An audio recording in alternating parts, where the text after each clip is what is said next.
ನಮಸ್ಕಾರ, ನಾನು doctor Anupama Patil, Kritu fertility centre, ಗದಗ್ನಿಂದ. ಇವತ್ತು ನಾವು IVF ಅಥವಾ ಪ್ರಣಾಳ ಶಿಶು ಚಿಕಿತ್ಸೆ ಬಗ್ಗೆ ಮಾತಾಡೋಣ. ಇದು ಯಾವ ದಂಪತಿಗಳಿಗೆ ಬೇಕಾಗುತ್ತದೆ ಅಂತ ಮೊದಲು ತಿಳಿಯೋಣ. ನಾನು 15 ದಿನದ ಹಿಂದೆ IUI ಚಿಕಿತ್ಸೆ ಬಗ್ಗೆ ಮಾತಾಡಿದ್ದೆ. IUI ಚಿಕಿತ್ಸೆಯಲ್ಲಿ 3-4 ತಿಂಗಳು ಕೂಡ ಗರ್ಭಧಾರಣೆ ಆಗದೇ ಹೋದರೆ ಅಂಥ ದಂಪತಿಗಳಿಗೆ IVF ಚಿಕಿತ್ಸೆ ಬೇಕಾಗ್ತದೆ. ಇದಲ್ಲದೆ ಮಹಿಳೆಯಲ್ಲಿ 2 ಗರ್ಭನಾಳಗಳು ಬ್ಲಾಕ್ ಆಗಿದ್ದರೆ, ಅಂಡಾಣುಗಳು ಒಳಗೆ ಬರುವ ಸಾಧ್ಯತೆ ಇಲ್ಲದೇ ಇದ್ದಾಗ ಕೂಡ IVF ಚಿಕಿತ್ಸೆ ಬೇಕಾಗ್ತದೆ.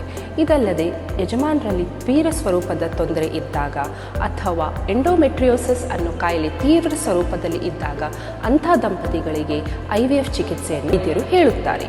ಇದರಲ್ಲಿ ಏನು ಪ್ರೊಸೀಜರ್ ಇರುತ್ತದೆ?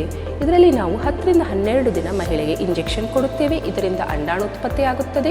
ಈ ಅಂಡಾಣುಗಳನ್ನು ನಾವು ಸಣ್ಣ ಶಸ್ತ್ರಚಿಕಿತ್ಸೆ ಮೂಲಕ ಅಂಡಾಣುಗಳನ್ನು ಹೊರಗೆ ತೆಗೆದು ಲ್ಯಾಬೊರೇಟರಿಗೆ ಕೊಡುತ್ತೇವೆ.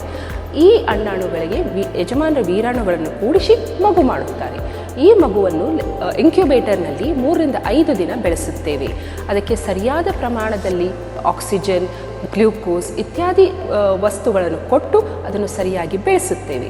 3ರಿಂದ 5 ದಿನ ಭ್ರೂಣ ಬೆಳೆದ ಮೇಲೆ ಅದನ್ನು ಮಹಿಳೆಯ ಗರ್ಭಕೋಶಕ್ಕೆ ಹಾಕಿ ಮುಂದೆ ಬೆಳೆಸುತ್ತೇವೆ. ಇದಕ್ಕೆ ಎಂಬ್ರಿಯೋ ಟ್ರಾನ್ಸ್ಫರ್ ಅಂತ ಹೇಳ್ತೇವೆ. ಎಂಬ್ರಿಯೋ ಟ್ರಾನ್ಸ್ಫರ್ ಆದ 15 ದಿನದಲ್ಲಿ ನಾವು ಪ್ರೆಗ್ನೆನ್ಸಿ ಟೆಸ್ಟ್ ಮಾಡುತ್ತೇವೆ. ಹೀಗೆ ಜನಿಸಿದ ಮಕ್ಕಳು ನಾರ್ಮಲ್ ಪ್ರೆಗ್ನೆನ್ಸಿ ಆದ ಮಕ್ಕಳ ಥರನೇ ಆರೋಗ್ಯಕರವಾಗಿರುತ್ತಾರೆ. ಈ ಚಿಕಿತ್ಸೆ ವಿಶ್ವದಾದ್ಯಂತ ಅನೇಕ ದಂಪತಿಗಳು ಪಡೆದಿರುತ್ತಾರೆ ಮತ್ತು ಅನೇಕ ಮಕ್ಕಳು ಕೂಡ ಜನಿಸಿದ್ದಾರೆ. ಇವು ಆರೋಗ್ಯಕರವಾಗಿಯೇ ಇದ್ದಾವೆ. ಇದು ಅನೇಕ ದಂಪತಿಗಳಿಗೆ ವರದಾನವಾಗಿದೆ. ಇದರ ಬಗ್ಗೆ ಯಾವ ಮೂಢನಂಬಿಕೆಯೂ ಬೇಡ. ನಮಸ್ಕಾರ.